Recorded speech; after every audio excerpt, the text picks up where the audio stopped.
ನಾವು ಬಂದ ಕಾರ್ಯಕ್ಕೆ ನೀವು ಬಂದಿರಯ್ಯ. ಯಾವ ಕಾರ್ಯ? ಸಮಾಜದ ಕಲ್ಪನೆಯ ಕಾರ್ಯ, ಸಮಾಜದ ಕಟ್ಟಕಡೆಯ ಸ್ತರದಲ್ಲಿರ್ತಕ್ಕಂಥವ್ರನ್ನ ಮೇಲೆ ತರುವಂಥ ಕಾರ್ಯ.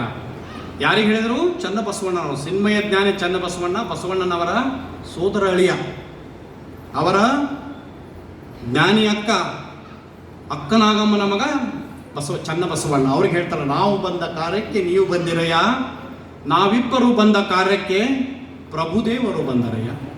ಪ್ರಭುದೇವರಂದ್ರೆ ಅಲ್ಲಮ ಪ್ರಭುಗಳು, ಶೂನ್ಯ ಸಿಂಹಾಸನದ ಪ್ರಥಮ ಅಧ್ಯಕ್ಷರು, ಅನುಭವ ಮಂಟಪದ ಪ್ರಥಮ ಅಧ್ಯಕ್ಷರು. ಅವರು ಬಂದರು ಅಂದರೆ ಇಡೀ ಶರಣ ಸಂಕುಲ 770 ಅಮರಗಣಗಳು, 300 ಜನ ವಚನಕಾರರು, 34 ವಚನಕಾರ್ತಿಯರು, 1,96,000 ಜಂಗಮರು ಈ ನಾಡಿಗೆ ಬಂದದ್ದು. ಅದಕ್ಕೆ ಸಮಾಜದ ಕಲ್ಪನೆಯನ್ನು, ಸಮಾಜದ ನಿರ್ಮಾಣಕ್ಕಾಗಿ ನಾವು ಬಂದೇವೆ. ಕಲ್ಯಾಣವೆಂಬುದು ಪ್ರಣತೆಯಾಯಿತು. ನಾವು ಮಾಡತಕ್ಕಂಥ ಎಲ್ಲ ಕೈಂಕರ್ಯಗಳಿಗೆ ಕಲ್ಯಾಣ ರಾಜ್ಯ ಒಂದು ಪ್ರಣತೆಯಾಗಿತ್ತು. ಇವತ್ತೇನಾಗಿದೆ?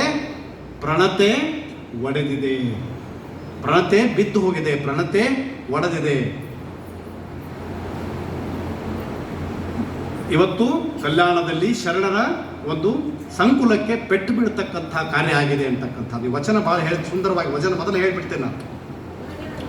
ನಾವು ಬಂದ ಕಾರ್ಯಕ್ಕೆ ನೀವು ಬಂದಿರಯ್ಯ, ನೀವು ಬಂದ ಕಾರ್ಯಕ್ಕೆ ನಾವು ಬಂದೆವಯ್ಯ, ನಾವಿಬ್ಬರು ಬಂದ ಕಾರ್ಯಕ್ಕೆ ಪ್ರಭುದೇವರು ಬಂದರಯ್ಯ.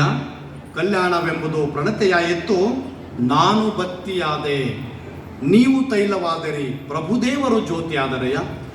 ನೋಡಿ, ಬಸವಣ್ಣವರು ನಾನು ಜ್ಯೋತಿ ಆದೆ ಅಂತ ಹೇಳ್ಬೋದಾಗಿತ್ತಲ್ಲ,